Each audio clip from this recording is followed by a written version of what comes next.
1815 Vienna Congress की treaty के बाद में फ्रांस के अंदर नेपोलियन बोनापार्ट को मारने के बाद में फ्रांस में वापस से बर्बन डायनेस्टी स्थापित की गई थी।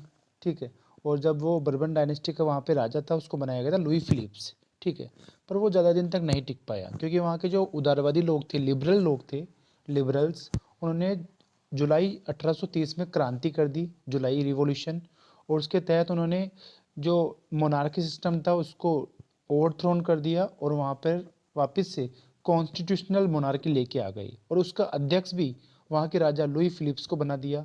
तो उसके ऊपर जो ऑस्ट्रिया का जो राजा था मेटरनिक, उसने एक स्टेटमेंट दिया था कि the rest of when France sneeze the rest of Europe catch cold.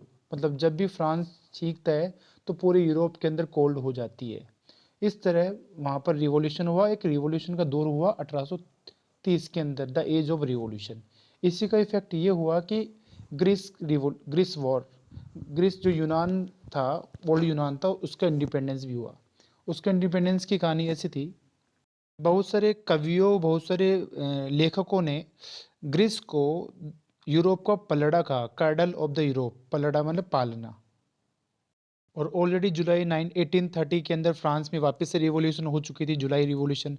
उससे बहुत सारे लोग एकत्रित हुए, इकट्ठे हुए ग्रीस के लिए, ओल्ड ग्रीस के लिए, जो कि 15 सेंचुरी से ग्रीस 15 सेंचुरी से ओटोमन एम्पायर, मुस्लिम एम्पायर के अंडर में था। वो चाहते थे वापस सभी लोग कि वापस ग्रीस यूरोप का हिस्सा बन जाए। ठीक है। तो सभी लोग इकट्ठे हुए। 1832 के अंदर फाइनली ग्रीस इंडिपेंडेंट हुआ, द ट्रीटी ऑफ कॉन्स्टेंटिनोपल। हालांकि द शुरुआत ऑफ ग्रीक रिवॉल्यूशन यानी ग्रीस की जो आज़ादी की जो शुरुआत थी वो 1821 में स्टार्ट हो चुकी थी, जो स्पार्क ऑफ हो चुकी थी। ठीक है। आग लग चुकी थी और लोग, शिक्षित वर्ग के लोग भी इंटरेस्ट लेने लगे थे क्योंकि उनको एक फीलिंग जग चुकी थी कि ये हमारा देश है, हमारे पूर्वजों का देश है, हमारी सभ्यता का देश है, तो ये भी मुस्लिमों के पास कैसे है। और ये फाइट हिंदू और मुस्लिम की हो चुकी, तो इस वजह से बहुत सारे लोगों ने साथ दिया ग्रीस का। इंग्लैंड के अंदर एक पोइट था, उसका नाम था लॉर्ड ब्रिनियन। उसने फंड इकट्ठा किया, कविताएं गा गा कर उसने वार में पार्टिसिपेट किया ग्रीस की तरफ से ओटोमन एम्पायर के खिलाफ। और वो फीवर में 1824 में मारा गया, पर उसका कंट्रीब्यूशन भी बहुत इंपॉर्टेंट था और फाइनली ग्रीस इंडिपेंडेंस हुआ। ग्रीस नो इंडिपेंडेंस के साथ ही पूरे यूरोप के अंदर एक नेशनलिज्म फीलिंग आ गया कि अब कोई भी देश मोनार्क से फ्री हो सकता है।